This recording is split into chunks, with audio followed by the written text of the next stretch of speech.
Hey students, welcome to another physical geography lecture with Mrs. T. We're going to talk about the atmosphere in this lecture and get some introductory concepts.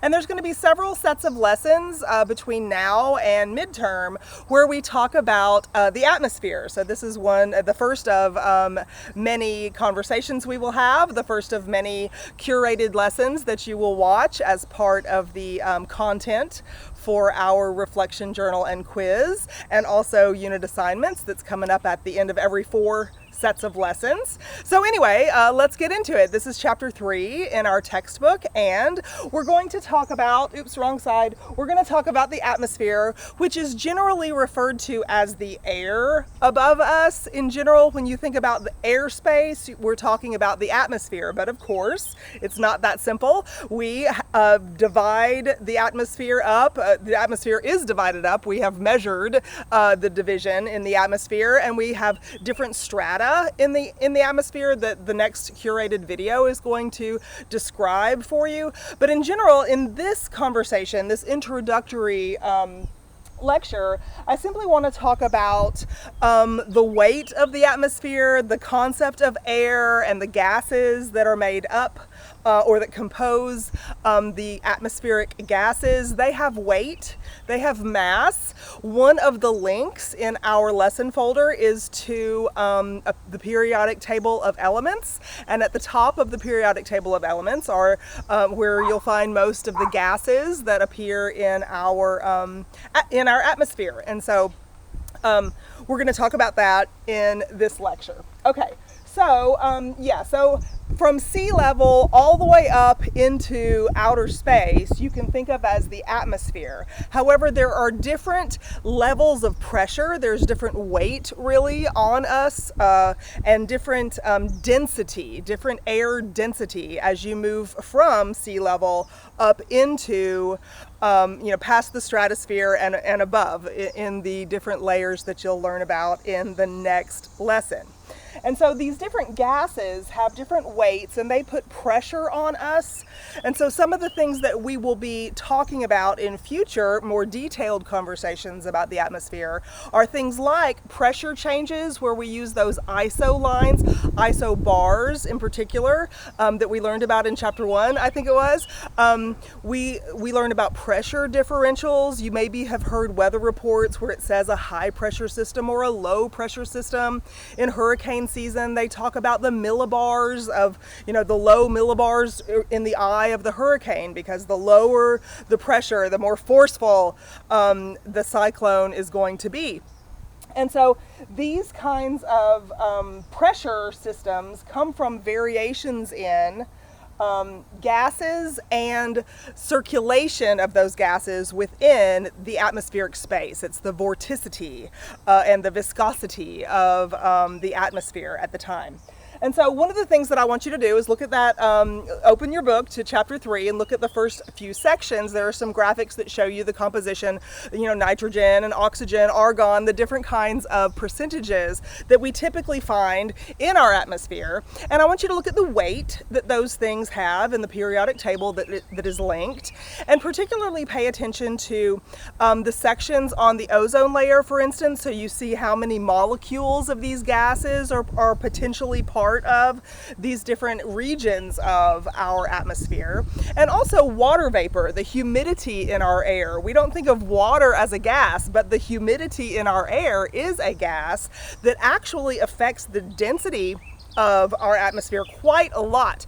I used to say, I still do say, that in the summertime it's a thick kind of feeling air because the humidity down here in the deep south where we live. However, that's wrong actually. It's completely the opposite that's taking place, because when you have water vapor making up a significant portion of the free gases in the atmosphere, water vapor is much less dense than all the other gases, because H2O, which is the formula for water, that H stands for what? Anybody know? What does H stand for?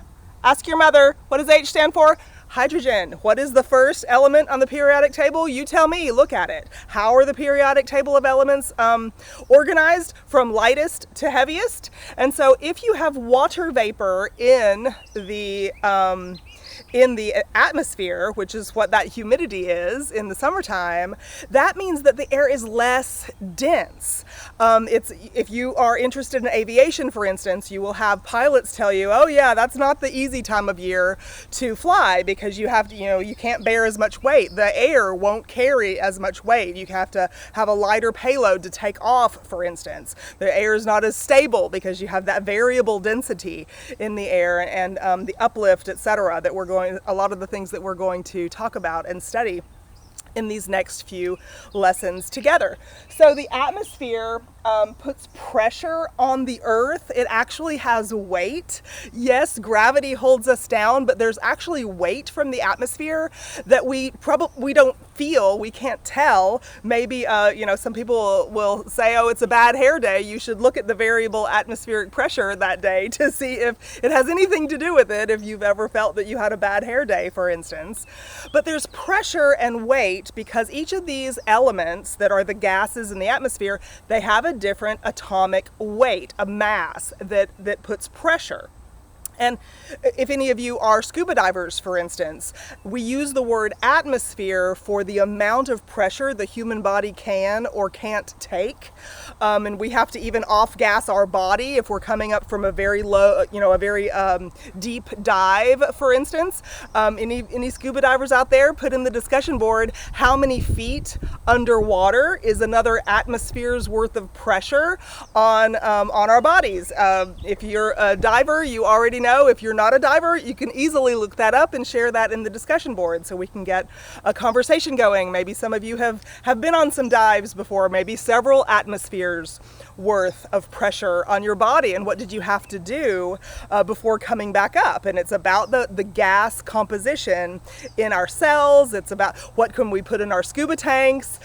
We certainly can't put pure oxygen. There's a lot of different issues that you have to deal with, physical geography, physical science issues that you have to deal with when you are interacting with the atmosphere. If you're going up high with a high altitude, there's a different kind of, you might need supplemental oxygen at that point because the air is less dense, and you have to, develop, your body has to respond, has to acclimate and get conditioned to the lower air density, for instance. And so there's a whole lot of just daily life things that the atmosphere creates for us. You can even watch your weekly or daily weather report in your area, and they'll talk about the air condition, the air quality index, and they'll give you a reading for this, and it has to do with those atmospheric gases, with the pressure. And so these are things that relate to our daily life. Okay, and so pardon me, there are natural sources for the gases that are in our environment, and there are, let me say, other natural sources, man-made sources. Human beings, we're natural, we're from nature, right? But because of our culture, human beings can create gases that contribute to our atmosphere also. Some of them are problematic, some of them are okay, right? So let's talk about the natural sources first. You will read in your textbook that volcanoes are one of the primary sources of natural gas outflow, off-gassing of the Earth itself. And so think of the volcano as a way that the Earth kind of burps up some of the gases that are in our atmosphere, from water vapor to methane to nitrogen and carbon dioxide, and all of these kinds of things come from inside the Earth as this recycling and upwelling happen. Another thing that you might have heard is that cows give off a whole lot of methane, and some people have argued, or some people have asked in the past, my students that is, have asked in the past, well, why do we consider the cows giving off methane from flatulence? That's when they eat all the grasses and everything and digest it, it creates gas in their bodies, and they flatulate, and there you go, you have it in the atmosphere after that point. And some people have said, well, why is that considered man-made? Because it's a cow, right? And the issue there is that culturally we eat so much red meat, primarily from beef, and so we have an unnatural population of cows at any given time, if we didn't eat them commercially and promote them, for profit, the argument is that we wouldn't have as many cows and we wouldn't have that much methane emitted and causing problems and pollution for our environment. And so that's why some things that you might think, well, hey, that's in nature, but if man, human beings that is, if there is some kind of anthropogenesis, meaning anthropo meaning human beings and genesis meaning bringing about, if there's some kind of manipulation that we're doing to the natural world that causes an output, then that is considered man-made. And so read in your textbook about these issues that have to do with off-gassing and where do these gas compositions come from, how is it that they vary from time of year, one time of year to the next, and where they all come from. And as a matter of fact, there is a recent event when the Nord Stream pipeline was destroyed. That was one of the man-made events. I believe, I'm not quite sure whether it is considered the most damaging man-made event for pollution and off-gassing in history, I think. You can certainly Google that and look it up, but that caused, in our recent lifetime, like within the last year or two, that has caused the most damage to the environment from man-made sources when that pipeline was destroyed in a terrorist attack. So that's something that you can look up and engage in this material and talk about in the discussion board, talk about in your reflection journal for this material. One of the things that I was going to suggest that you do for a reflection journal this go round, if you're going to do one, I hope you're going to do one. If you haven't already started them, please don't wait too much longer. You can skip some, but don't let too many lesson folders get past you before you go ahead and start that activity. But in the next couple of videos, which are curated for you but required, you're going to learn about the different layers of the atmosphere, like the tropopause and the stratosphere, the tropopause, pardon me, the stratosphere, where the ozone layer is, this kind of stuff. Etc., all the way up to the exosphere, which is considered outer space. And one of the things that I was going to suggest that you perhaps look at is the flow of air masses within those different layers of the atmosphere, which is another curated video, and look at the GPS information from a previous lesson I think it was just this past lesson folder, and think about the way that those satellites hold their stationary position with all this motion, the rotation, the revolution, the tilt, and all of the motion of air currents in the atmosphere and the variable density of the layers of atmosphere. And also you could look into something like the SpaceX Corporation that is developing rockets, right? And there have been a lot of news stories out over the last 6-8 years when these have been in development, talking about air resistance coming back after they make a successful trip up. They have to come back down, and there's quite a bit of resistance and friction and damage that can be done to those units when they come back through the atmosphere. Meteorites, for instance, that are bombarding the Earth's atmosphere all the time, many of them burn up before they ever reach the ground. And so these are the kinds of things that you can study and look for